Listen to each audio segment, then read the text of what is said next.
Other interesting business news, you have Ford EV sales passing General Motors EV sales in Q2.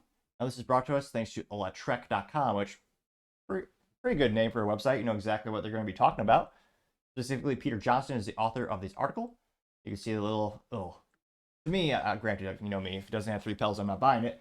But they have a picture of the Ford Mustang E-Mach, which again is a bastardization of the Mustang name. It's just no relation to the OG Mustang with a stick shift and V8, as all cars should have by default, I would argue.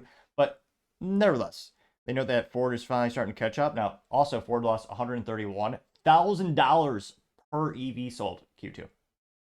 Now, again, they've lost, go back in time a little bit more, they lost even more per unit. So they're moving in the right direction. Jim Farley says they need to get a $30,000 EV that's profitable in the next 2.5 or 3.5 years, which they're going to need a lot of automation and realistically factories in Mexico to make that actually happen, especially given inflation. The dollar's worth less and less every day. But nevertheless, they say, quote, Ford EV sales continue to grow in Q4 2024.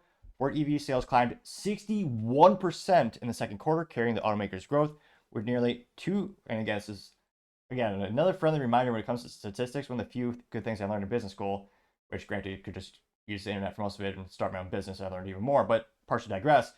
It's one of those things where, yeah, always ask your sample size, how they define questions, and in this case, don't just take percentages because what's the numbers? Because again, yeah, Ford's sales climbed 61%. That's great. Now, realistically, when you look at their entire portfolio, that means they sold 24,000 units, which, again, for all of Ford and all the things they sell, that's a rounding error. That's nothing. So it is growing, but again, in terms of their entire portfolio, the Ford Blue, which is the division that sells the good things that are, gas-powered trucks and cars and SUVs, that's where all the money's coming from. And Ford Commercial, which is the heavy duty ones. Now, they say specifically that Ford sold 23,957 electric vehicles Q2. Looks like, and obviously do the math, they sold, compared to Q2 2023, they sold 14,843 vehicles. Electric cars led the growth of GM's hybrid sales, were up 55%, while interesting, internal combustion engines, which again are infinitely more profitable per unit, they actually fell 5%. Ford EV saw an all double-year growth year over year. Ford F-150 Lightning sales were up 77% to 7,202 units. Well, they also had a little issue of them bursting into flames last year multiple times. They had a couple recalls and shutdowns, but nevertheless, they say that with 15,645 sold in June. So it looks like in terms of Q2 sales 2024, they sold 12,645 Mustang E-Machs, or Mach-E's. It's almost like they named it knowing we would mock it.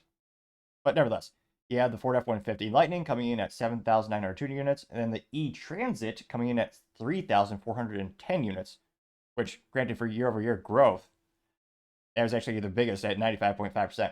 Again, it started with the lowest as well. Now, they say that the growth is strong enough for Ford to stay atop, rival General Motors in the US EV market. GM delivered 21,930 EVs in Q2 for a total of 38,355 units for the first half of 2024. GM is also ramping up their new models, including the Chevy Blazer, Equinox, Silverado EVs that will soon be hitting the market, which will make all 18 prospective buyers very happy until it inevitably has a recall. I'm only partially kidding. You have a little picture of that Ford Lightning truck, which incidentally I actually have seen once or twice on the roads. Now, they also note that other rivals, including Hyundai and Kia, hit EV records in Q2 as competition heats up with,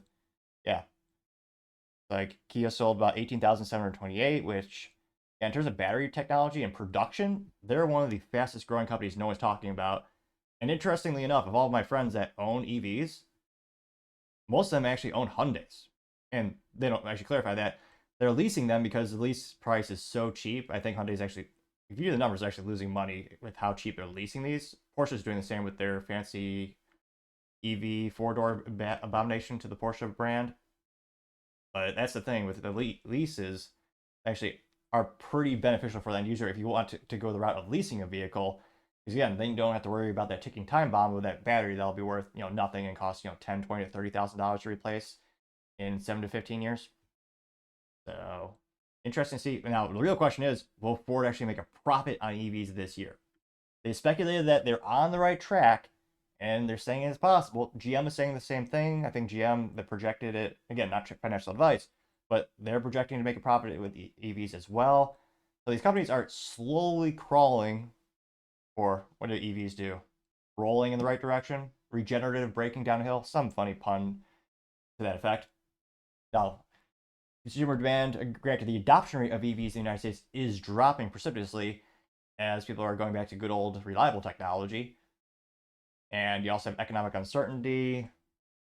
So, and I don't know. It'll be interesting to see if they could actually get to profitability this calendar year or this fiscal year for the companies.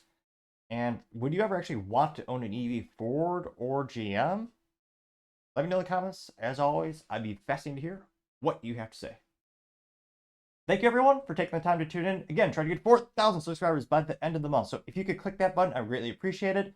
Also, leaving a thumbs up, thumbs down, or comment is a great way to give me some additional feedback, letting me know how I can make the show better and better. Lastly, don't forget to take the time to tell your family, tell your friends, tell your coworkers, heck, tell your enemies, tell anyone and everyone. Just stay safe, fight the good fight.